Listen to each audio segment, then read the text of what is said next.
Hello મારી YouTube family, જય Shri Krishna, good morning. કેમ છો બધા? આઈ હોપ બધા મજામાં જશો and welcome back to our new vlog. આપણા નવા વ્લોગની શરૂઆત આપણે અત્યારે કરી દઈએ. અત્યારે થવા આવ્યા છે 9:30. તો એક દિવસ મોડું 12:30 વાગે, એનાથી થોડુંક વહેલું, અને આજે એનાથી થોડુંક વહેલું આપણે નવો વ્લોગ ચાલુ કરી દીધો છે. કેમ કે જો હું ફ્રી નથી થઈ, કામ તો છે જ, પણ થયું કે ચાલો આજે વ્લોગ ચાલુ કરી દો અત્યારમાંથી જ. તો મોકો મળ્યો છે તો વ્લોગ ચાલુ કરી દીધો છે અત્યારમાંથી જ. અને હજી તો આપણે ઘરનું કામ થોડું ઘણું બધું બાકી છે. અને નવી અપડેટ આપું તો અમારી બાજુમાં જ સપ્તાહ બે છે, ભાગવત સપ્તાહ જ્ઞાન યજ્ઞ. તો આજે એની છે પોથી યાત્રા. તો મમ્મી ને બા એ લોકો અત્યારમાં ત્યાં ગયા છે, કેમ કે એ લોકો અત્યારમાં કહેવા આવ્યા હતા કે આવજો, કાર્ડ પણ આપી ગયા. તો 8 વાગે જવાનું હતું. તો મમ્મીને બાને કહું, હું તો ન નીકળી શકું, વાણી નાની છે તો તમે બંને લોકો જાઓ, ઘરનું કામ તો થઈ જશે. તો એ લોકો અત્યારમાં ત્યાં ગયા છે. અને અહીંયા મારા વાણીબેન જો જાગી ગયા છે ને, નાસ્તો તો કરી લીધો. હાય વાણી, અમારા વાણીબેન જાગી ગયા. હાય. હું બોલતી હતી? હે, જય શ્રી કૃષ્ણ, ગુડ મોર્નિંગ બધાને. કેમ છો? આમ જો મજામાં ને? તો જો અમારા વાણીબેનના નખરા ચાલુ થઈ ગયા છે. અને એ સુતા સુતા કબૂતર જોતી હતી, એટલે કે જે ફોન એના હાથમાં હતો તો કલમ ખડિયો જે આવે છે એ આખો એ બોલતી હતી, કબૂતરનો કો, પછી ખડિયાનો ખ, એમ ને? હા, તો જો એવું મસ્ત મસ્ત તને આવડી ગયું ને બધું. તો વાણી હોશિયાર બની ગઈ છે. અને આજની નવી અપડેટ તમને આપી દઉં છું અથાણાની. તો જો આપણે અહીંયા ટેબલની બાજુમાં DDT રાખીને ટેબલ ઉપર ટોપ રાખ્યો, એટલે કીડી મકોડી કે ગંધારિયા ચડે ને. અને જો એકદમ મસ્ત થઈ ગયું. તો આને હજી હલાવવાનું આપણે બાકી છે, પણ એકદમ મસ્ત જો તેલ ઉપર આવી ગયું છે. અને અત્યારમાં બાઈએ અહીંયા શું કર્યું, જો ખાટા પાણીની અંદર ગાજરનું ખમણ પલાળી દીધું છે. તો અમે લોકો ખમણ પણ નાખીએ છીએ. તો એકદમ મસ્ત પલળી ગયું, ઉપર નીચે મેં કરી નાખ્યું છે. અને આપણે જો હજી કપડાનો ઢગલો ચોકડીમાં પડ્યો છે, તો હજી મારે કપડાં ધોવાના બાકી છે, ટોયલેટ બાથરૂમ સાફ કરવાના બાકી છે. ને અહીંયા વાણી શું કરશે? હા, તો મારે વાણી તો હારવાર જ છે નાના નાના કપડાં ધોવા માટે. અને પોતા મારે એટલામાં 12 બાકી છે. અને નવીન અપડેટ આપતા અમારે જો નવા શોરૂમનું કામ ચાલુ છે ને, તો આટલી દિવાલ ત્યાં બની પણ ગઈ છે ને અત્યારે પણ કામ ચાલુ જ છે. અને ચાલો, તો હજી એક પણ નવી અપડેટ આપી દઉં છું. પવનનો શાયદ અવાજ આવતો હશે તમને. તો અત્યારમાં બાઈએ મેથી પણ અમે સાંજે પલાળી દીધી હતી. તો અત્યારે જો અહીંયા બાઈએ સૂકવી દીધી છે. તો અમે મેથી પણ આટલી નાખવાના છીએ અથાણાની અંદર, કેમ કે ટેસ્ટ એનો બહુ જ મસ્ત આવે. તો આ છે મેથી, ખાટા પાણીમાં પલાળી દીધી સાંજે, અત્યારે સૂકવી દીધા. સુકાઈ જશે પછી ભેળવી દેશું. અને આપણે સપ્તાહ છે એ કાર્યક્રમ જો અહીંયા છે આપણે નજીકમાં છે, એટલે એનો આપણે પૂરેપૂરો લાભ ઉઠાવવાના જ છીએ. તો જો અહીંયા બધી સપ્તાહ છે, અહીંયા 4 વ્હીલનું પાર્કિંગ થઈ ગયું છે.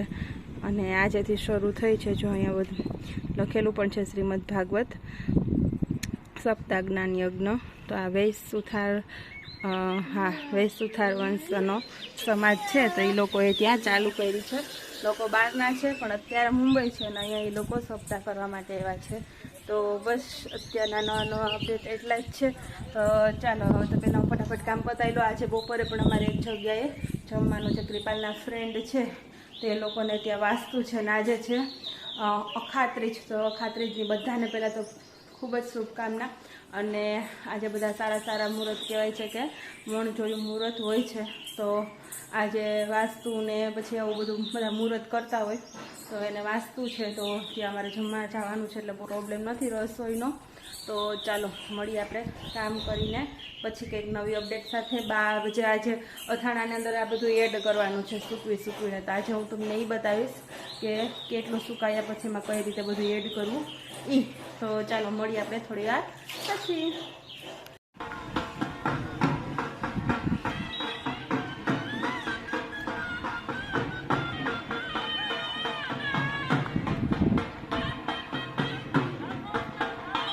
તો જો આ પોથી યાત્રા લઈને જાય, જળ ભરીને જાય છે.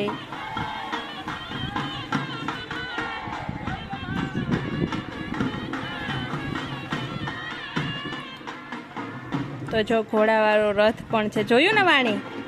એમાં જો અંદર લગભગ જે કથાના વક્તા છે એ બિરાજમાન હશે.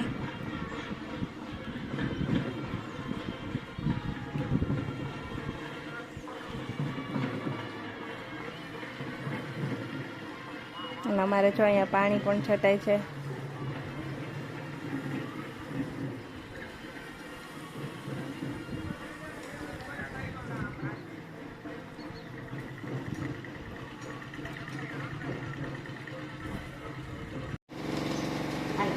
તો જો આપણે અહીંયા છે ને ખમણ સુકાવા માંડ્યું. બા ને મમ્મી આવતા રહ્યા. જો આવી રીતના પછી ખમણ નીસોવી નાખવાનું. ખાટું પાણી આપણે નાખ્યું હોય ને એમાંથી પાણી કાઢી હાવ કોરું કરીને પછી પેપરમાં સૂકવી દેવાનું. અમારી વાણીબેન જો બધે હાર કપડાં ધોવરાવા લઈ ગયા. ધોવાઈ ગયા બેન તમારા કપડાં? જો ભેગો કરી દીધો કાગળ. અને જો મશીનમાં આપણે સૂકવવા માંડ્યા છે. હાલો આપણે નાહી લઈએ, હજી જમવા જવાનું છે. તો ધોમે વયા જા, હું તૈયાર. માવડી વારે બા સૂકવી લે, આપણે તૈયાર થઈ જાય કપડાં પહેરીને. નાઈ કરીને નવા કપડાં પહેરીને. તો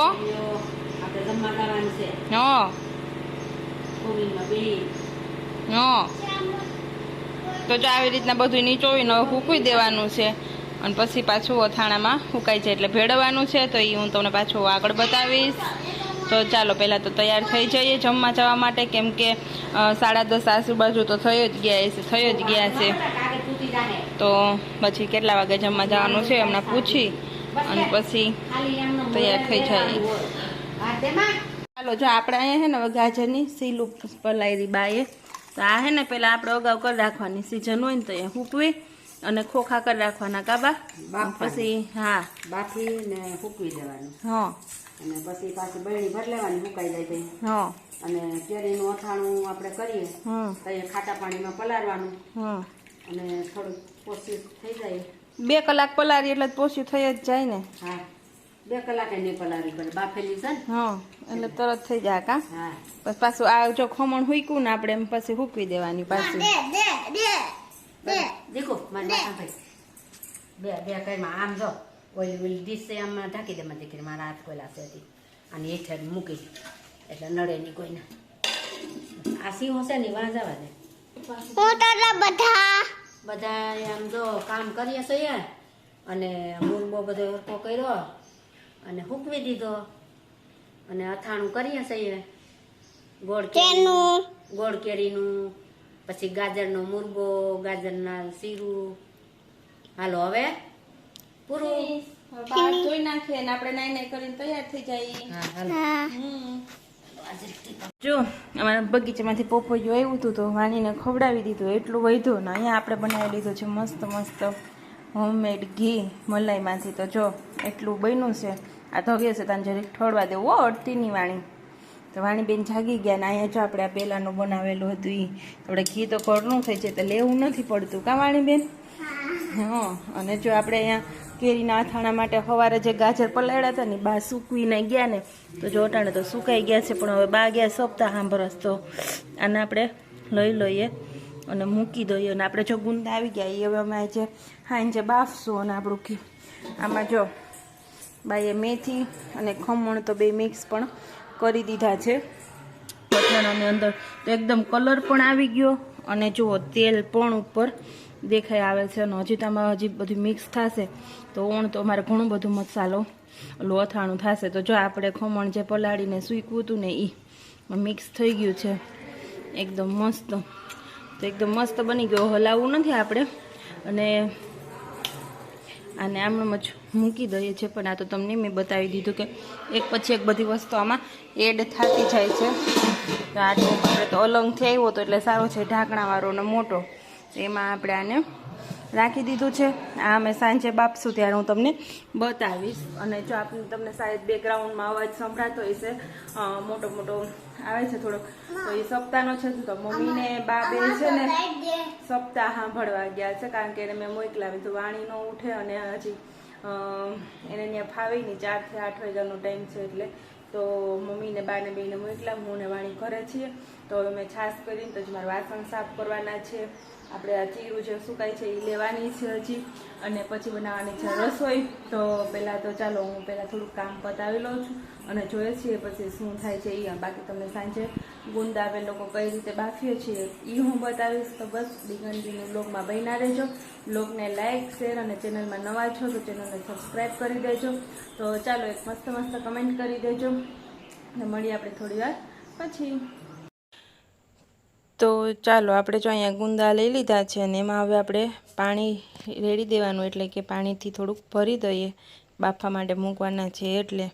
તો એમાં જો આપણે 2 થી 3 કોળસા જેટલું પાણી નાખ્યું અને હવે નાખવાનું છે એમાં આપણે ખાટું પાણી બાફવામાં. તો ઘણા નાખતા હોય, ઘણા ન નાખતા હોય, પણ અમે નાખીએ છીએ તો એનો જે ગુંદાનો જે ચીકણો સીડ હોય એ બધો જ નીકળી જાય છે અને ગુંદા ફટાફટ આપણે અથાણામાં નાખવા માટે રેડી થઈ જાય છે.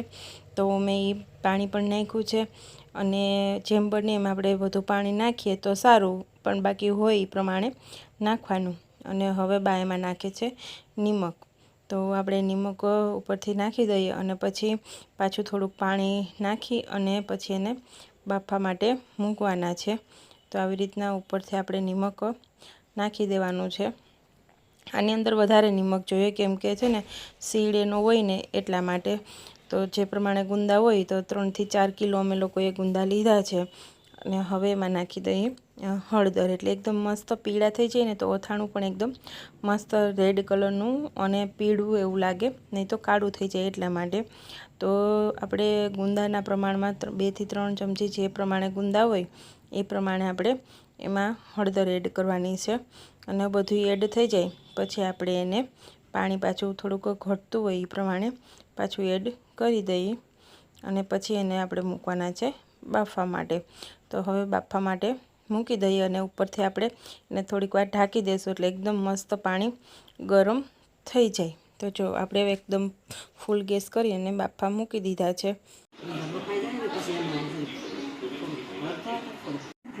હા ના, તો જો અમે છે ને કેળા લીધા હતા ને સવારે પપ્પા લઈ આવ્યા, કેટલા પોર તો નહોતા ખાધા, કા ઓણ ખાઈએ. તો જો આ હળદર વાળા, હા હા, તો જો બહેણીમાં અમે આથી લીધા. ખાલી અત્યારે તો હળદર ને નિમક વાળા જ કર્યા ને. હા પાણી નાખશું, પાણું મૂકી દેવું હા નાનું હા લસણમાં ઉપરનું આવે ને એ લસણના થઈ જાય. તો ભાવ તો પૂછતા જ નહીં, ભાવ કારણ કે એનો કીધા જેવો જ નથી, કેમ કે 400 કિલો છે.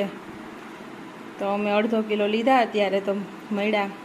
તો હે ને આવી રીતના જો મેં હળદર નિમકવાળા કરીને રાખી દીધા છે. પાણી સવારે નાખશું ને આપણે જ્યાં ગુંદા બફાવા માંડ્યા છે. તો પાણી લગભગ ગરમ તો થઈ ગયું છે.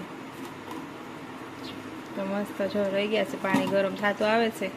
તો હવે આવી રીતના અમે હાથીને ચા બની કાચની ભરી લીધી, પછી એની ઉપર પાણી નાખીને પાણો મૂકી દે, હું દબાવીને મૂકી દઉં. આ ઝાઝા ટાઈમે કઠણ હોય ને એટલે ઝાઝા ટાઈમે ખાધા જેવા થાય, તરત નહીં ખવાય એવા થાય કા. તો જો આવી રીતના એને હે ને કેળાને પણ આથી લેવાના. તો હમણાં તો છે ને આવું બધું કામ ચાલુ કર્યું છે, કેમ કે હવે સિઝન ફૂલ થઈ જ ગઈ હતી. ઘણાએ તો વહેલા કરી લીધા છે, પણ અમે અત્યારે કરીએ તો હમણાં બહુ કામ ચાલુ છે ને ગરમી તો જોરદાર થાય છે કે રહેવાતું નથી. એને આમ તો જોતા હશે મારી હાલત છે. તો ચાલો ગુંદા બાફા મૂકી દીધા છે. હવે બફાઈ જાય ને એટલે કાઢી અને રાખી દેવાના સવાર સુધીના પાણીમાં. તો જે હું તમને પ્રોસેસ બતાવીશ આગળ, પણ પહેલાં જે મારે છે ને પોતું કરવાનું બાકી છે તો પોતું કરી લઈએ અને પછી બફાઈ જાય ને એટલે હું તમને આગળ બતાવું. તો જો એકદમ મસ્ત આમ ઉફાણું આવી ગયું છે. તો મેં મોટી એકદમ ચમચા ટાઈપ ચમચી લઈ અને જો એને હલાવી અને ઉપર નીચે કરી નાખવાના. તો જો એકદમ મસ્ત ઉપર નીચે થઈ ગયા ને તો નીચેના સરસ બફાવા માંડ્યા, એટલે હવે ઉપર નીચે કરી નાખીએ એટલે ઉપરના પણ વ્યવસ્થિત આપણે બફાઈ જાય. તો જો એકદમ મસ્ત પાણી આપણું ઉકળવા માંડ્યું છે અને જો આને હલાવીએ ને તો ચમચીની અંદર જે ગુંદાનો સીડ હોય એ જો ચોંટવા માંડ્યો છે. તો આપણે ખાટું પાણી નાખીએ ને તો આવી રીતના તરત જ બધો સીડ આપણે ભેગો થઈ અને એકદમ ચોંટીને અલગથી ન થઈ જાય છે. તો જો અમારે એવું થઈ ગયું છે, જોવો તમે જોઈ શકો છો. તો પછી ગુંદાને સુકાતા વાર લાગતી નથી, આ સીડ બધો એકદમ ભેગો થઈ જાય છે. પછી આને આપણે કાઢશું ને એક વાસણમાં ત્યારે એને અલગ કાઢી નાખશું એટલે ફટાફટ નીકળી જશે. તો જો એકદમ મસ્ત ગુંદા હવે બફાવા જ આવ્યા છે. તો આપણે એને થોડીક વાર હવે ધીમો ગેસ કરી અને ઢાંકી દઈએ એટલે એકદમ મસ્ત બફાય. તો જો આપણે ગુંદા બફાઈને કાઢી લીધા ને હવે બાઈ એમાં હળદર છાંટી દીધી એટલે એકદમ મસ્ત ગુંદા થઈ જાય. હવે આને હે ને અત્યારે તો રાખી મૂકવાના કાબા, સવારે કાઢવાના ને. તો જો અત્યારે આવી રીતના હળદર છાંટી અને રાખી દેવાના અને મસ્ત જો ગુંદા બફાઈ ગયા આપણા. અને હવે આને હે ને સવારે કાઢવાના. જો થોડું થોડું ઉપર ખાટું પાણી પણ છટકાવી દેવાનું એટલે એકદમ છે ને ગુંદા ચીકણા હોય ને તો એનો જે અંદરનો સીડ હોય ને એ બધો નીકળી જાય અને કાળાઈ ન થાય, એકદમ મસ્ત પીળા પીળા જ રહે. તો અથાણું આપણું એકદમ છે ને મસ્ત દેખાવા આવે, બરાબર ને. તો જો એકદમ મસ્ત ગુંદા થઈ ગયા છે. તો ચાલો આપણે ગુંદાનું કામકાજ પૂરું થઈ ગયું. તો હવે એને સવારે સૂકવવાના અને હવે પછી સુકાય એટલે પાછા અથાણામાં એડ કરવાના. તો હજી 2-3 દિવસ ચાલશે અથાણાનું કામ, એ હું તમને બતાવતી જઈશ. અને બાકી કામકાજ પતાવી નાહી ધોઈ થોડાક ઠંડા થઈ ફ્રેશ થઈને ટાઈમ થઈ ગયો છે સૂવાનો. તો સૂઈ જઈએ, જાગીને જોઈએ નવા બ્લોગની અંદર શું કરીએ છીએ એ. અને કાલે મસ્ત વ્લોગ બનાવવાનો છે કેમ કે આપણે કાલે મસ્ત કાર્ય સફળ થવાનું છે. તો એ જોવા માટે કાલનો વ્લોગ જોજો. આજના વ્લોગને અહીંયા પૂરો કરીએ. તો આજનો વ્લોગ કેવો લાગ્યો જરૂરથી કમેન્ટ કરીને કહેજો. અને તમે કઈ રીતે અથાણું બનાવો છો એ તો જરૂરથી કહેજો, કેમ કે તમારી રીત અલગ અલગ હોય છે. તો તમારી રીત પણ સરળ હોય તો અમે એ રીતે પણ ટ્રાય કરીએ તો અમારા ઘરમાં એ લોકોને બધાને ભાવે એવી રીતે, તો એવી રીતે પણ અમે બનાવી શકીએ. તો જરૂરથી શેર કરજો તમારી રીતને પણ કમેન્ટ કરીને કહેજો. અને મારો બ્લોગ કેવો લાગ્યો છે એ પણ જરૂરથી કમેન્ટ કરીને કહેજો. તો મળીએ આવતા બ્લોગમાં. ત્યાં સુધી બધાને બાય બાય, ગુડ નાઇટ, જય Shri Krishna, take care and thank you for watching. તો મળીએ આવતા બ્લોગમાં. ત્યાં સુધી બધાને બાય બાય.